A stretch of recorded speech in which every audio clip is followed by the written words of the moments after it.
The Consumer Hour with Dean Dunham on LBC. Call 0345 6060 973. You've been on holiday recently and you decided to park your car using the airport parking. There's a very good chance that that turned into a disaster. Perhaps you got a ticket, even though you thought you'd already paid, or perhaps they parked the car somewhere totally different, or perhaps there was some other disaster that happened. You're not alone if this happened to you. And joining me now is Scott Dixon from the website Complaints Resolver. Scott, I know you see lots of these sorts of complaints, don't you?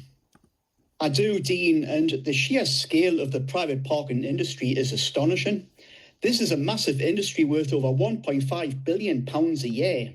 And the RAC estimates almost 18 million private parking charges could be issued in the year to March next year. That's one every 2 seconds and more than 48,000 a day. And I hear a lot of complaints about airport drop-off zones, in particular with confusing signs and layouts, and many don't have barriers or pay machines. And instead, ANPR cameras record vehicles entering and leaving, and motorists are expected to pay online or by phone after they've left. And the risk is that people simply forget to pay, or they don't understand how the system works, and they end up being hit with a £100 parking charge notice.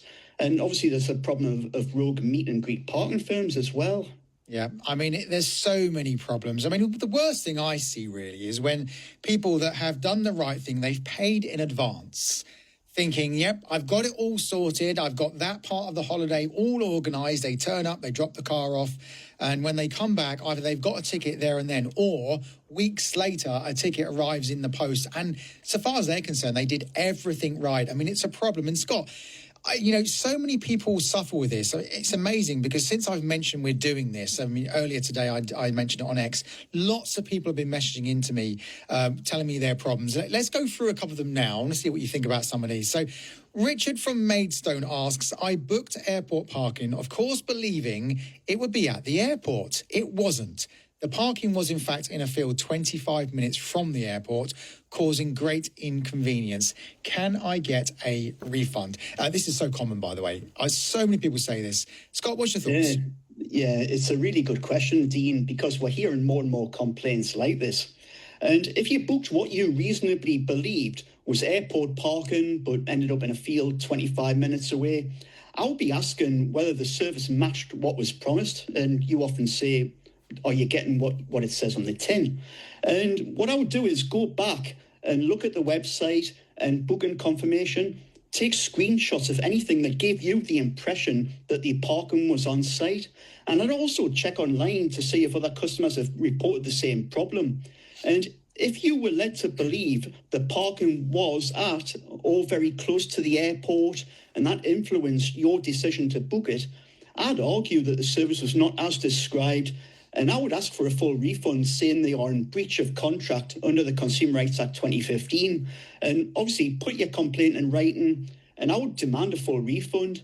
And if they refuse to do so, contact your bank or credit card provider and say you want to make a chargeback to reverse and dispute the payment. And you need to push hard on chargebacks, as they are often rejected on the first attempt. And what your bank or card provider will do is they'll temporarily reverse the payment and give the firm an opportunity to defend it. That's the way I would deal with it. Yeah, I mean, Scott, I agree with that. I'm going to add one thing to that as well. You're right. Everything, goods and services, must be as described. But there's another point as well, because consumer laws, not just the Consumer Rights Act, all the consumer laws we have, make it very clear that when a consumer buys goods or a service, they must be told all material information. Now, material information is really interpreted as anything which could affect a consumer's purchasing decision. Now, of course, if someone says to you, yep, we can provide you with parking, but it's going to be 25 minutes away from the airport, that's material, because that might make you think, I'll find somewhere closer.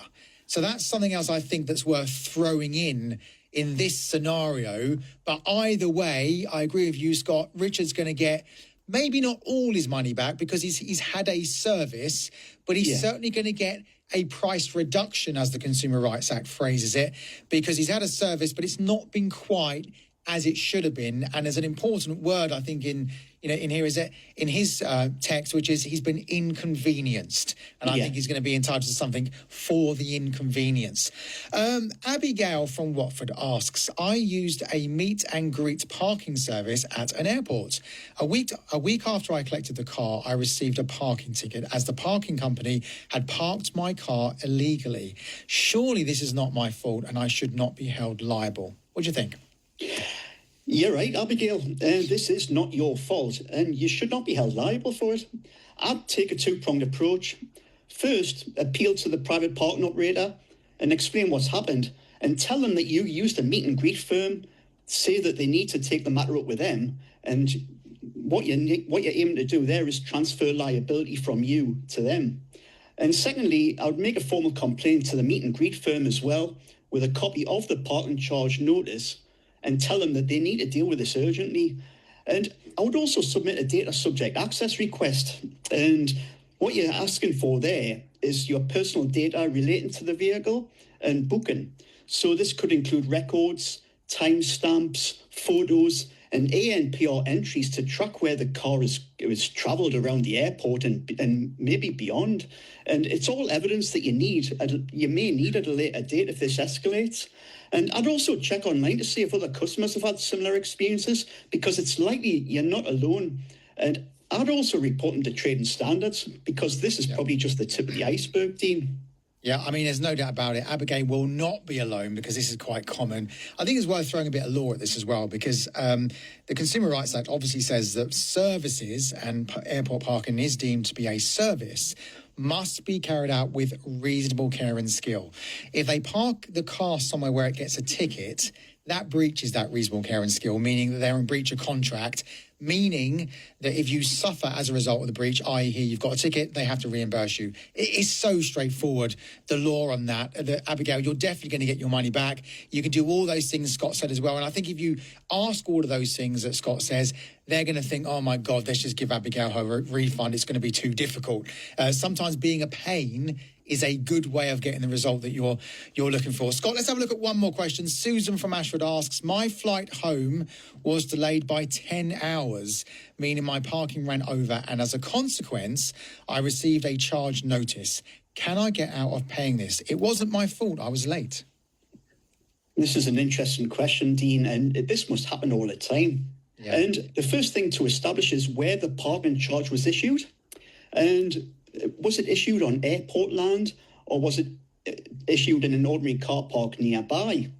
And the reason why I'm asking this question is because the legal position is different, and it hinges on the Protection of Freedoms Act 2012. And that allows private parking operators in England and Wales to pursue the registered keeper of a vehicle for parking charges on private land if the driver is not identified. And that's the case for most private car parks, such as retail parks and supermarkets. However, keeper liability doesn't apply to land where parking is covered by bylaws, such as airports. And that means the parking operator can only pursue the driver, and they don't know who the driver is unless you tell them, and they can't assume that the keeper was the driver. So if it was issued on airport land, be very careful not to inadvertently identify the driver by using phrases like I parked or my flight was delayed to accidentally disclose who the driver is and transfer liability. And I'd keep the appeal focused on the fact that there is no keeper liability and ask for the charge to be cancelled. And I wouldn't make any reference to the flight being delayed, Dean, in this scenario. Yeah. Good advice, Scott. I mean, I think it's also fair to say that you may not win that appeal. It's worth doing all those things Scott said. But of course, if the parking, if it was very clear what the rules were and you breached them, that's effectively a breach of contract on Susan's part, isn't it? In which case, she may find that she has to pay. But it's worth definitely throwing those things into the arena and trying what you said. I've heard people say they've been successful with that. Scott, thank you very much for that. We'll get you back again another time. This is obviously going to be an ongoing issue, not just with airports, but parking generally. So thanks very much for that. That was Scott Dixon from the Complaints Resolver website.